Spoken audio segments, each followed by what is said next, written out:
کہ اب انسان کے تین حصے ہیں، تین بنیادیں. ایک ہمارا عمل ہے. کیا ہے؟ بولیے کیا ہے؟ عمل. ایک ہمارا اخلاق ہے. کیا ہے؟ اور ایک ہماری فکر اور ذہن ہے. ہم نے ان تینوں چیزوں کو رسول اللہ صلی اللہ علیہ وسلم کے ساتھ جوڑنا بھی ہے، اور اس طرح جوڑنا ہے کہ حضور کی اتباع میں لا کے ان کو غلامی کی طرح نیچے ڈال دینا، بچھا دینا. یعنی ابھی آپ دیکھیں حضور شیخ الاسلام کا ابھی اس دفعہ کا خطاب آپ نے سنا ہے اخلاق خلق محمدی پر، اور آگے انہوں نے کیا فرمایا؟ فرماتے ہیں کہ اب پہلے 40 سال میں نے عشق رسول پر بات کی، اب اگلے 40 سال خلق محمدی پر بات کریں گے کہ اب اخلاق، اب وہ تو محبت تو ڈال دی ہے، محبت اس وقت تک اثر رسا نہیں ہوتی جب تک اخلاق انسانی پر اخلاق محمدی کرا ملا چاہیے. اگر دیکھ لیجئے آپ اور ہم عاشق رسول ہیں اور ہم اپنے سے کمزور کو دب کے رکھتے ہیں تو ہم عاشق رسول نہیں ہیں. اگر آپ اور ہم عاشق رسول ہیں اور دعویٰ کرتے ہیں اور ہم اپنے سے بڑے کے آگے جھک کے ملتے ہیں تو سمجھ لیجئے کہ ہم حقیقی عاشق رسول نہیں ہیں. اگر ہم عاشق رسول کہتے ہیں اور ہمارے عمل میں جھوٹ ہے تو ہم عاشق رسول نہیں ہیں، ہم جھوٹے ہیں. اگر ہم خائن ہیں تو ہم عاشق رسول نہیں ہیں. اگر ہم کم تولتے ہیں تو ہمارے اور آپ کے دعوے کو تو ہم جو دفعہ مرضی کہتے رہے، ہم عاشق رسول نہیں ہیں. اگر ہم بے ایمان ہیں تو ہم عاشق رسول نہیں ہیں. اگر ہم رشتوں کے حقوق پورے نہیں کرتے تو ہم عاشق رسول نہیں ہیں. اگر حضور فرماتے ہیں کہ کوئی اپنے دوسرے بھائی کو، جس کو مددگار، جس کو مشکل میں دیکھے اور اس کی مشکل پوری کر سکتا ہو اور اس کی مشکل پوری نہ کرے تو سب کچھ ہو سکتا ہے، فرمایا فلیس منا، میرے ساتھ تو اس کا کوئی تعلق نہیں. من لم یوقر کبیرنا ولم یعظم کبیرنا، جو ہمارے بڑوں کی عزت نہیں کرتا فلیس منا، جو ہمارے چھوٹوں سے شفقت نہیں کرتا فلیس منا، وہ میرے ساتھ نہیں ہے.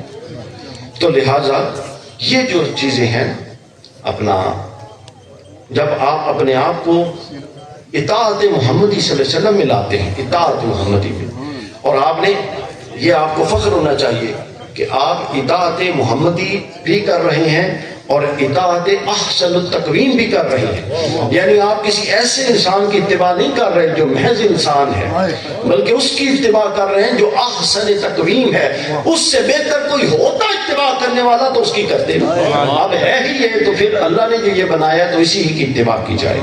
تو لہٰذا آپ کی خواہشات ایسی، پھر آپ کی آنکھ، فرمایا کہ وہ خواہشات اٹھیں جو میری شریعت کے تابع ہو کے اٹھیں. ہماری آنکھ وہ کچھ دیکھے جس کی اجازت ہے، وہ نہ دیکھے جس کی اجازت نہیں. ہمارا کان وہ کچھ سنے جس کی اجازت ہے، اگر وہ سنتا ہے جس کی اجازت نہیں تو ہم صرف دعوے میں زبانی کلامی مسلمان ہیں، ہم عمل میں مسلمان نہیں ہیں. یہ وہ سامعین کرام کسوٹی ہے، اپنے پاؤں اس طرف بھی چلائے جس سے رسول اللہ نے حکم دیا ہے اور اس طرف سے روک لے، اپنے ہاتھ اس طرف بڑھائے جو رسول اللہ نے حکم دیا ہے، تب آپ اس عاشق رسول ہیں. اپنے پیٹ میں وہ کچھ ڈالیں جس کا حکم ہے، جو نہیں ہے تو پھر آپ مسلمان نہیں ہیں. یہ چیزیں ہیں جو آپ اپنائیں گے تو آپ عاشق رسول ہیں. حضرت عمار بن یاسر کے ایک واقعہ آپ کو بتاؤں رضی اللہ تعالیٰ عنہ. جب بالکل ابتدائی دور تھا اسلام کا، یہ چھٹے مسلمان تھے، یا بعض نے 7واں لکھا. اب کتنی ابتدائی بات ہوگی آپ انداز. حضرت مولا علی، حضرت ابوبکر صدیق، اور بالکل انگلیوں پہ گنے ہوئے چھٹے نمبر پہ یا 7ویں پہ حضرت عمار بن یاسر.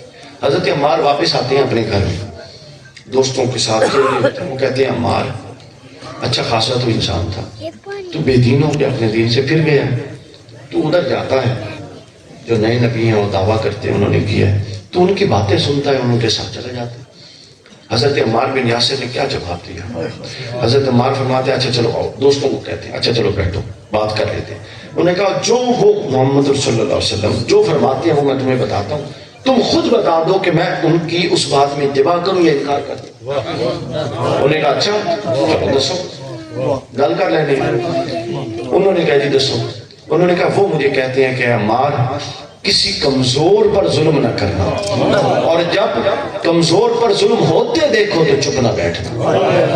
بتاؤ اس میں کوئی غلط بات ہے؟ اب وہ دوست ہو جو کہتے ہیں نہیں غلط ہے، ٹھیک ہے، بڑی اچھی بات ہے. بلکہ انہوں نے کہا وہ کہتے ہیں کہ عمار جھوٹ نہیں بولنا چاہے جتنا بڑا نقصان اٹھانا پڑے. اچھا اب بتاؤ اس میں کوئی بات؟ کہنی بات تو سچ ہے. انہوں نے کہا اچھا اور کیا کہتے ہیں اعمال؟ وہ کہتے ہیں کہ ماں باپ کی خدمت کرو، بہن بھائیوں کی عزت کرو، اور سب سے پہلے جو رشتہ دار کمزور ہے اس کی مدد کرو۔ بتاؤ اس میں کوئی بات؟ گالتے بھی بڑی ٹھیک زبردست گالتے۔ انہوں نے کہا چوتھی بات وہ مجھے یہ کہتے ہیں، فرماتے ہیں کہ یہ جو اپنے ہاتھوں سے پہلے ایک چیز بناتے ہو، مثلا میں اپنے ہاتھ سے کوئی شے موبائل بناتا ہوں، کوئی شے بناتا ہوں، اور پھر وہ دیکھوں چوکی لاؤں، لوگ کہیں گے دماغ کا علاج کرو۔ وہ کہتے ہیں اپنے ہاتھ سے تم پتھر کے اور لکڑی کے خدا بناتے ہو، اور خود بنا کے اس کے آگے جھک جاتے ہو اور کہتے ہو اس نے مجھے بنایا۔ بتاؤ اس سے بڑی بہترین کوئی بات ہے؟ انہوں نے کہا ہماری بات تو بڑی سخت کر رہے ہیں لیکن بات تو سچی ہے، تو ہم خود بناتے ہیں۔ انہوں نے کہا اب میرے پاس کوئی عقلی جواز ہے ان کی باتوں کے انکار کا؟ وہ کہتے ہیں اچھا اگر ایک آلے تو پھر کل جس نے جائیں میں بھی نہ آ سکتا۔ تو یہ وہ بنیادیں ہیں جنہوں نے اسلام کو بنیادیں فراہم کی تھیں، یہ وہ باتیں ہیں جنہوں نے اسلام کو بنیادیں فراہم کی تھیں۔ وہاں پہ کوئی نفرت نہیں تھی، وہاں پہ کوئی تقسیم نہیں تھی، وہاں پہ کوئی کفر نہیں تھا، فلانی میں کاٹ دیو، انو کاٹ دیو، وہ دی داڑھی ناپ لاؤ، وہ جبہ ناپ لاؤ، اور دی فلانی سے چیک کر لاؤ وہ کافر ہے کہ نہیں ہے، یہ چیزیں وہاں پہ نہیں تھی۔ صحابہ کرام میں سے کوئی بندہ اٹھا ہے نا سر، وہ کبھی اے تو اسلام ہی نہیں جڑا سی چھڑ کے گیا سی، تو ہو رہا گیا کوئی۔ کیوں؟ چونکہ اسلام آیا تھا، اسلام کا مادہ سلم ہے، سالم یسلم، اور اللہ کا ایک نام اسماء گرامی میں سے، اللہ کا ایک اسماء الحسنہ میں سے ایک نام ہے السلام، اور سلم سے اسلام۔ فقال لہ ربہ اسلم فقال اسلمت لرب العالمین۔ ابراہیم سے کہا اللہ نے، ابراہیم جھک جاؤ، ابراہیم کہتے ہیں اسلمت، میں جھکتا ہوں اللہ کے آگے۔ تو مسلمان تو وہ ہوتا ہے جو جھک جائے۔ اسی پتہ ہے کون مسلمان ہے؟ اسی چاہتے ہیں سارے دوجے جھکن۔ ہم تبلیغ اس لیے کرتے ہیں کہ دوسروں کو ہم ٹھیک کرنا چاہتے ہیں، خود نہیں ٹھیک ہونا چاہتے۔ ہماری تبلیغ یہ ہے کہ مسلمان کیڑا ہے، منافق کیڑا ہے، کافر کیڑا ہے، بدعتی کیڑا ہے، مشرک کیڑا ہے، یہ سارے کام اللہ کے کرنے کے ہیں، اللہ کے رسول کے کرنے کے ہیں۔ یہ بندوں کے مجھ سے نہیں پوچھا جائے گا قبر میں کہ کوئی کافر تمہیں ملا یا کوئی شخص تمہیں ملا، تم نے اس کے عقیدے پر حکم لگایا کہ نہیں لگایا۔ ہاں مجھ سے یہ ضرور پوچھا جائے گا کہ جو تجھ پر قرآن اللہ کے رسول نے نازل کیا تھا، قرآن نازل رسول اللہ پر ہوا تھا، مگر حقیقتاً یہ ہم میں سے ہر ایک پر ہوا ہے، ہمارے میں سے ہر ایک قرآن کے ہر حکم کا براہ راست مخاطب ہے۔ اللہ کا قرآن، حضرت مولا علی فرماتے ہیں کہ جب میرا دل چاہتا ہے کہ اللہ سے باتیں کروں تو میں نماز پڑھتا ہوں، اور جب میرا دل چاہتا ہے کہ اب اللہ مجھ سے بات کرے تو میں قرآن پڑھتا ہوں۔ تو قرآن تو وہ ہے جو اللہ مجھ سے بات کر رہا ہے۔ اللہ کی گل سننے میں تیار نہ ہوا اور اللہ کے بندیاں کا میں انتخاب کرتا پھر گیا، قبر میں میں نے صرف اپنا حساب دیا اور میں رسپانسیبل بھی اپنے دائرے کار کا ہوں۔ کہیں کوئی آپ دیکھیں سری گستاخی، سری بے ادبی، سری گمراہی، آپ اس تصور پر حکم لگائیں گے، اس کو بتائیں گے بھائی یہ غلط بات ہے اور اس کی غلطی کی دلیل یہ ہے، آپ یہاں سے پکڑ کے اس کو ہاتھ پہ ڈالنے کے قائل نہیں ہیں۔ یہ تو نبی کا منصب نہیں۔ حضور فرماتے تھے وما علینا الا البلاغ، مجھ پر صرف یہ ہے کہ میں حق کو واضح کر دوں۔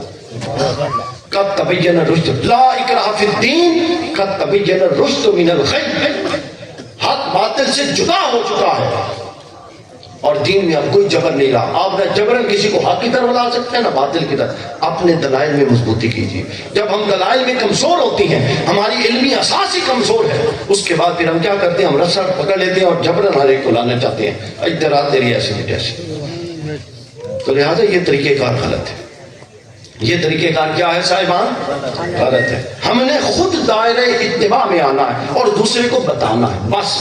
دوسرا آتا ہے یا نہیں آتا اس کا میں ذمہ دار نہیں ہوں یا آپ ذمہ دار نہیں ہوں۔ بلکہ قرآن مجید میں 3 مقامات ایسے ہیں۔ حضور کا قلب اتھر مغموم ہو جاتا تھا کہ اب اب حضور سے بڑا کوئی داعی ہو سکتا، لیکن کافر نہیں قبول کرتے تھے، تو حضور کا قلب اتھر مغموم ہوتا تھا۔ یہ بڑی اہم بات ہے۔ تو اللہ فرماتا تھا محبوب آپ کا کام تو پیغام پہنچانا ہے، آپ کیوں خم میں کھل رہے ہیں؟ ان کے آپ ان کے خم میں کیوں کھل رہے ہیں؟ آپ نے تو بات پہنچا دی، اب اگر یہ نہیں مانتے تو یہ ان کا اور میرا معاملہ ہے۔ جب رسول اللہ کا یہ منصب نہیں ہے، ان کا منصب دلیل کے ساتھ، صراحت کے ساتھ، معقول اور استدلال کے ساتھ بات کو آگے رکھ دینا، بس ختم ہوگی بات۔ تو اس کو پروان چڑھانا چاہیے۔ اب آ جائیے آگے، ہم اپنے گفتگو کو ختم کرتے ہیں اختصار کے ساتھ 2-3 منٹ۔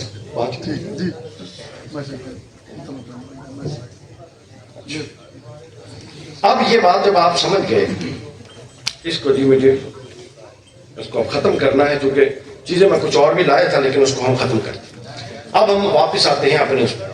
اب میں یہ عرض کر رہا تھا کہ آپ نے اپنے آپ کو دائرہ اطاعت، اس دائرہ اطاعت مصطفیٰ صلی اللہ علیہ وسلم میں داخل کرنا ہے۔ اچھا اب ہمارے اگلی بات کیا ہے کہ یار کسی نیک بندے کی بات کریں، یار اس کی طرح بنے، وہ بڑے بندے ہیں، کوئی ہے کہ نہیں ہے؟ یعنی اسی ہر ناجائز کام کا جواز اپنے کو گھر کے رکھے ہوئے ہیں، ہر نافرمانی کا جواز ہمارے پاس موجود ہے، اور ہم اتنے ڈھیٹ لوگ ہیں کہ جنت کے ٹکٹ بھی پھر ہماری جیب میں ہے، اور ہم نے تصور شفاعت کو ایسا مسخ کر دیا ہے کہ رسول اللہ نے ہماری شفاعت کرنی ہی کرنی۔ میں اس کی بھی وضاحت کر دوں، تصور شفاعت، حضور اسلام کی شفاعت یہ حق عقیدہ ہے، اہل سنت کا اس پر اعتقاد ہے، لیکن شفاعت کس کی ہوگی؟ ہر انسان گناہ گار ہے، معصوم کوئی بھی نہیں ہے۔